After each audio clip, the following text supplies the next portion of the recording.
Welcome back to the morning show here on Arise News with me, Kasira King.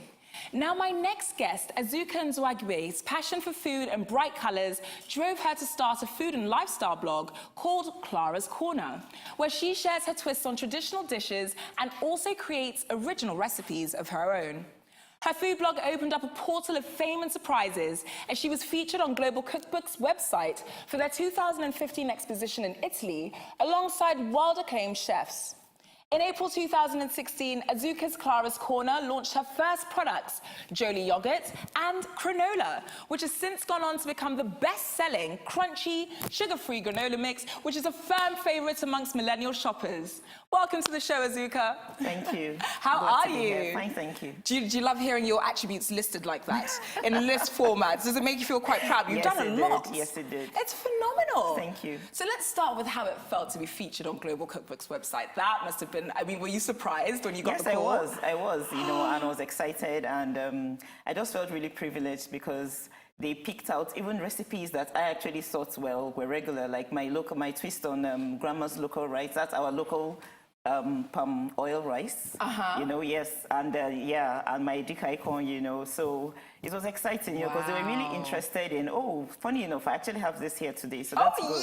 Yes, great salad, and look at those numbers on that blog. So there are 433,000 unique impressions at the time of that screenshot. That's amazing. Thank you. Wow. Okay, so why the name Clara's Corner? I named this after my mother. Oh. Yes, because I inherited my cooking skills from her, and I named it in her honor. As a child, I would always assist her. I was her last born, so I was the one that always pound crayfish for her. She just didn't like using blender. Now I understand, because at the time I would just think, why can't you just use a blender?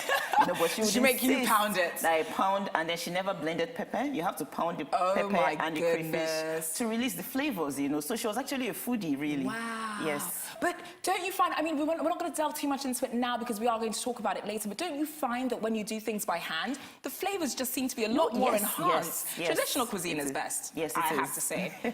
So we'll be tasting some of yours shortly. But what made you start? What even suggested to you that, I should write a food blog? Okay, it started with creating my recipes. I get bored easily, let's say that. So I can't eat the same thing over and over. And then so it led me to start making my twists. I wake up in the morning, I open my food cabinet and I'm looking, I'm like, okay, so I concoct things together. And then I took pictures, and then everybody was like, oh, what's this, what's this? And then they started asking me for recipes. And so I started first of all with a BBM group, and then a WhatsApp group. And then finally, the recipes were just too long. So I decided to start a blog, and then I started posting it. And, it was exciting because with each new recipe, another one came. It just kept flowing like that, So that's why I opened blog, and I love to cook. That's amazing. So you have the foodie bug. It's really bitten you. For you to say something like, I create a recipe and the next one just comes to me, that's like what an author would say when you ask them, oh, where's the plot of this book going? They're like, I don't know, the characters speak to me. What? Truly, yeah. That's amazing. So with regards to the being featured on Global Cookbook's website, what was the response to the Nigerian food that they may or may not have been familiar with prior to 2015? Well, the response was that it was actually featured on the front page. Like I said, the grandma's local rice, as much as, we felt that, it was regular, but it was actually featured on the front page for like a month, So, yeah, they really liked it, and I'm looking forward to new opportunities after that. And it actually kind of got me to create a recipe book for Mr. Chef Nigeria in 2015. Yeah, November 2015, I created an 80 recipe book. That is amazing. What sort of cuisine? Nigerian, all Nigerian. Phenomenal. All Nigerian. So do you add your own twist to these recipes? No, I always do. I always add my own twist, because there were recipes from different parts of the country, including the north, which was where I grew up, so it was right up my alley. Oh, that's phenomenal. And it's really nice to see someone from the South, like, pander to the northern cuisine. It's fantastic because they have such good food up there. Yeah, across the country. I guess that's why you were featured on the front page. Now, we call you a food entrepreneur because you started creating your own products. Yes. First of all, congratulations. Thank you. That's amazing. Thank you. And they're selling out of shelves so quickly. Thank you. What even said to you, I can do this? Because this is a huge task to take on. Yes, I think what gave me the confidence really was after I created the recipe book, because for me it was kind of validation. After I created a recipe book and even being featured on Global World Recipes, it just kind of validated what I was doing. Because prior to that time, I had been blogging for 3 years, you know, so it just gave me the confidence that, oh, if you could create something like this, if someone believes in you to do this, then I mean, you can. And I just had that thing. I love branding because I also worked in advertising. Right. I'm an artist by training. So I have that thing for colors and for branding. And then I just had that push to finally package a product. But I didn't want to make regular yogurt because I just felt that yogurt is everywhere, you know. So I created flavors. And they're not just flavors, but they actually have the real fruits in there. So I have my own secret recipe of how I concoct. Goodness. My producer's already warned me. She's told me that she's taking all of this home once we leave. But we've talked so much. I'm starving. You and Chef KD have just done a number on me this morning. So I understand you'll be making us parfait. Yes. Wonderful. Should we get cooking? Yes, but prior to the parfait, I want to show you, okay, like we also have sugar-free syrups that are actually made from natural ingredients that you can use to make snow cones, slushes. And we actually have ice already with mint. So we have pineapple. That's over here. Yes, we've got pineapple and we've got strawberry. Okay. So, okay. So you just pour that in the Just cup pour with that the mint. in there. Fantastic. Yes. And then this becomes a drink? Yes, and Wow. just swish it around with your straw. No way. I'm excited and nervous at the same time. Is that normal? It is.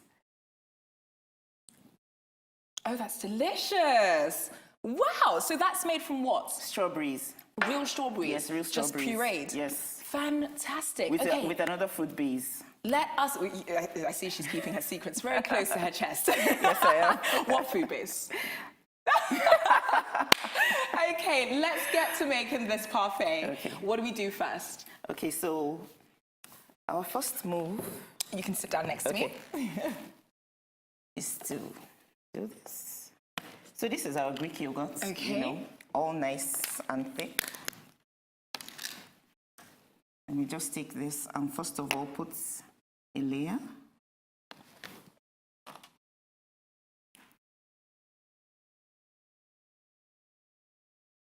Wonderful.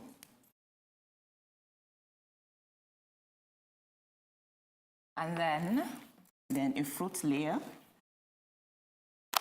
Because parfait is, well, you can use anything. We're going to add even the syrup as well that we just used. Yes. Is that a traditional parfait recipe?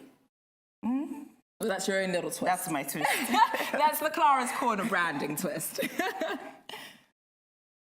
Oh, it looks so beautiful already. Look at those colours. I love colours. Oh, we know that.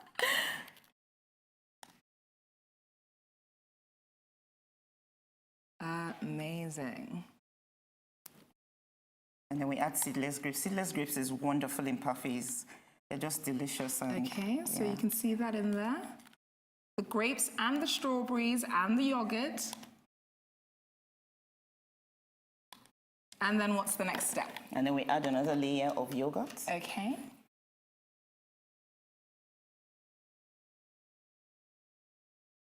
Which makes a delicious parfait. So let's end the layering here because we have to add granola bars, don't we? Exactly. So which of the granolas do you want us to use? Original, the one with dark chocolate, or our superfood, the one with sunflower seeds and flax seeds? Superfood. Okay. Let's be healthy because I'm about to eat that whole pan of shakshuka. That's fine.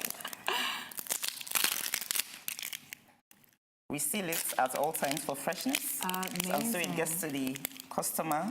How have you found the manufacturing process? Is it challenging? We have a system. Okay. You know, and we have recipes that we stick to. So it's pretty much self-runs. In fact, I actually have a very wonderful assistant that can do that even without my being there. Oh, wow. That's actually the system I've created, so I don't even have to be there. That's phenomenal. For it to work, yes, because I was able to create a recipe with specific measurements. Yeah. And yes. And it must massively increase your economies of scale as well, yes, because then yes. you don't have to be there, Yes. you can travel, you can undertake other ventures. And even go for meetings. Yeah. So we can top it up with the pineapple. Oh, this looks incredible already. Look at that, Concentrated guys. pulp. Look at that. And just squirt that in there for delicious, yummy parfait. And the beautiful thing is that every single thing here is sugar-free. Look at that. Okay, well, guys, it's time now for a short break on the morning show because I've got to eat this parfait. When we return, it's time for our take. Don't go away.